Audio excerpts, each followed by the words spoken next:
Գյուրջան Կասկադ, հասանելի բնակարաններ 65 ամիս մարման ժամկետով։ Նախագահների թեման շարունակելով ասում եք կխորհրդակցեք իշխանության պարագայում Հայաստանի 3 նախագահների հետ պատկերացնում եք ձեր խորհրդակցությունները, այսինքն կխորհրդակցեք նրանց հետ։ Այն հարցերի մասին, ինչը անհանգստացում է մեր երկրի անվտանգությանը, խորհրդակցեմ։ Տնտեսությունը զարգացնելու հարցում չեմ խորհրդակցում։ Պարոն Կարապետյան, քիչ առաջ ձեր խոսքում նշեցիք, որ ձեզ իշխանություն պետք չի եւ դուք Հայաստանի ժողովրդի ճակատագրով եք անհանգստացած։ Իշխանությունում կա մի այսպիսի տեսակետ, որ ձեզ Ռուսաստանից պարտադրել են գալ Հայաստան զբաղվել քաղաքականությամբ եւ դուք այնտեղ բիզնես խնդիրներ ունեք։ Ճիշտ են այս տեղեկությունները, ձեզ պարտադրել են եւ արդյոք իշխանության պարագայում դուք շատ կախվածություն կունենաք Ռուսաստանից, որովհետեւ ձեր բիզնեսներն շատ այնտեղ են։ Նայեք, նորից մեծամտաբար ասեմ, պատասխանեմ։ Ես անցած անգամ այդ հարցին փորձեցի մի քիչ ավելի մեղմ պատասխանեցի։ Հիմա ավելի գրագետ պատասխանեմ։ Չկա այն մարդը եւ չկա այն ուժը, որ ինձ ստիպի անել այն, ինչ ես չեմ ցանկանում անել։ Չկա այդպիսի աշխարհում թիվ կամ բիզնես, ինչի համար ես Հայաստանի գոնե մեկ շահ ռիսկի տակ դնեմ։ Չկա, այդպիսի բան գոյություն չունի։ Իրենք ինչ կարող են անել։ Մի քանի ընկերություն խլեն, ու խլեցին, Փաշինյանն էլ փորձեր է անում ինչ-որ բան խլի, ու խլեց, հետո գցեց ոտքին, նրանք էլ գցեն իրանց ոտքին, ոչ մի բանով չի տարբերվելու։ Ես վստահ եմ, որ դա չի լինելու, բայց եթե եղավ, ուրեմն եղավ, ինչ անենք, եթե ես որոշել եմ արդեն կյանքս նվիրեմ մեր երկրի զարգացմանը, դա լինելու է գլխավոր նպատակ, ոչ մի բան չի խանգարելու սրան, մի կասկածեք, ինձ ոչ ոք չի ուղարկել,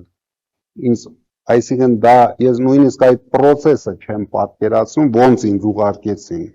ինձ մարդը 2 բառ ասեցի, բռնեց նստացրեց ԱԱՑ-ի պատվալ, Ռուսաստանը ոնց արեց, դե ուրեմն իմ կասկածները, եթե իմ կասկածները կան, որ Փաշինյանը իրենց անիմաստ գործակալն է, միգուցե, բայց ես դրանից տեղյակ չեմ։ Ես ենթադրում եմ, տարբեր հարցերի շուրջ ունեմ ենթադրություններ, որ իր քայլերը միգուցե ՖՍԲ-ի գործակալ չի, Ադրբեջանի ծառայությունների գործակալը, միգուցե ՖԻԴԱՆ-ի գործակալն է, ես չգիտեմ, բայց ինքը մեր հայրենիքի հանդեպ ինչ անում է, դա նորմալ մարդու քայլեր չեն, ինձ ոչ ոք չի ուղարկել, ինձ դա ստիպել է անել Փաշինյանը, երբ հարձակվել է մեր եկեղեցու վրա, դուք եք չեն գործակալ լրագրողը, որ ինձ հարց տվեցին, ես նույնիսկ չգիտեի, որ լրագրողներ ինձ հարց տվել, ես անկեղծ պատասխանեցի, դրանից հետո սկսվեց ինչը որ սկսվեց, ես չգիտեմ, բայց հաստատ Ռուսաստանում ոչ մի խոսակցություն իմ հետ չի եղել ոչ մի անգամ, երևի խոսակցություն որ լիներ, Փաշինյանը ռիսկ չէր անի ինձ 7 ամիս պահել ԱԱՑ-ի պատվալում, ամենածանր պայմաններում, դա սովորական պայմաններում չէին պահում ինձ, եթե դու 5 ամիս քնում ես 42 աստիճանի տակ, 2 ամիս էլ 15 աստիճանի տակ, դա առողջության համար շատ վտանգավոր էր։ Պարոն Կարապետյան, իշխանությունը սկսել է արդեն ավելի հաճախ պարբերականությամբ ձայնագրություններ հրապարակել եւ այդ ձայնագրություններից առանձնացվում են կտորներ, որոնք իշխանության համար հիմք են տալիս ասելու, այ տեսեք ինչպես են այս մարդիկ խոսում մեր հանրության հետ, ինչ բառապաշարով են խոսում։ Նախ այս մասով կուզենամ անդրադառնալ ձայնագրությունների հրապարակման եւ արդյոք երբ որ արդեն շատ հաճախ է լինում այդ ձայնագրությունները, դա հող է նախապատրաստվում հնարավոր է, որ հետագայում օրինակ ինչ որ մի պահի, երբ որ ինչպես ասում եք, հարցման տվյալները այնպես լինի, որ իշխանության համար ցանկալի արդյունք չլինի եւ իշխանությունը որոշի օրինակ ձեր քաղաքական ուժի գրանցումը չեղարկել ընտրական հանձնաժողովում, ընթացակարգը գիտենք, ընտրական հանձնաժողովն է դիմում դատարան եւ ձեզ հանել կամ չեզոքացնել ընտրական process-ների մասնակցելուց։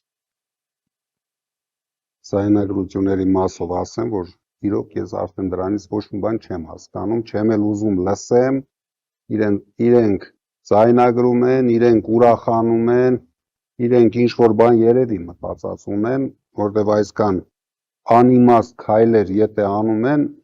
միգուցե ինչ որ բանի համար անում են, կամ ուժային կառույցները դրանով իրենց արջի ծառայություն են մատուցում Փաշինյանի, ես չգիտեմ, քանի որ մենք ունենք բազմահազար ակտիվիստներ, ես նույնիսկ վստահ եմ, որ իրենք ինչ որ կարողանում են ներդնել մեր ակտիվիստների շարքում, իրենց մարդկանց, հետո իրենց մարդկանց ձայնագրում են, տանում նստեցնում են, չեմ կարող, բացատրություն չունեմ։ Համենայն դեպս ոչ մի դատական որոշում չկա, որ այդ մարդկանցից գոնե մեկը մեղավոր է։ Եթե լինի դատական որոշում, մենք դա կարող ենք բնութագրել։ Հիմա բռնում են մարդունը, Հեսեն աներոջը զանգել հրավիրել է քյաբաբ ուտելու, տարել նստել են, նստեցրել են այդ մարդկանց, որ ընտրակաշառք կա քյաբաբ ուտելը։ Բայց աները եկել քննիչի մոտ ասել է, որ սրան ամբողջ կյանքը ես եմ պահել, էսի ոնց կարա ինձ քյաբաբ հյուրասիրի։ Այնքան պրիմիտիվ դեպքեր են, իրենք հաճույք են դրանից ստանում։ Գիտեք, տպավորություն է, որ սրանք մարդկանց ցավացնելուց հաճույք են ստանում։ Բայց նպատակները ինչը, չեմ կարող մեկնաբանել, մենք քայլ շարժվում ենք առաջ, պատրաստվում ենք ցանկացած իրենց քայլերին, քայլերի դեմ, ապօրինի քայլերի դեմ։ Այդ սցենարը ամեն դեպքում դիտարկվում է, եթե օրինակ Ես չեմ ուզում դրան հավատամ, քանի որ ինչքան էլ իրենք անուղեղ լինեն, այս վիճակում չեն ուզենա ոչ լեգիտիմ իշխանություն լինեն։ Իրենք գոնե հիմա լեգիտիմ իշխանություն են, ինչ էլ որ ասենք, ընտրված իշխանություններ են։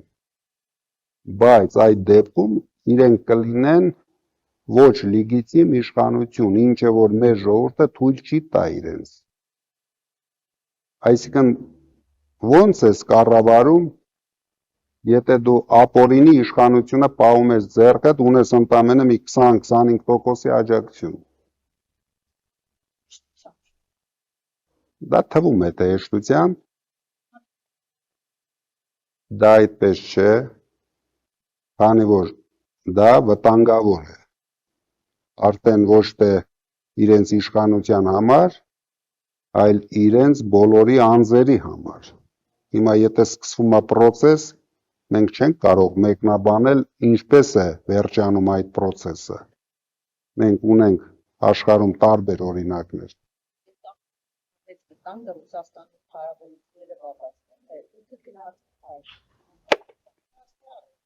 Ինքը գնաց այդ քայլին, ինքը չի ուզում գնա այդ քայլին։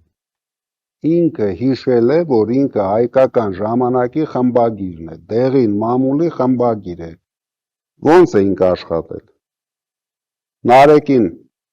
վախեցրել է, Նարեկը տարել ինչ որ թեմա է լուծել, ինքը հետ է քաշվել։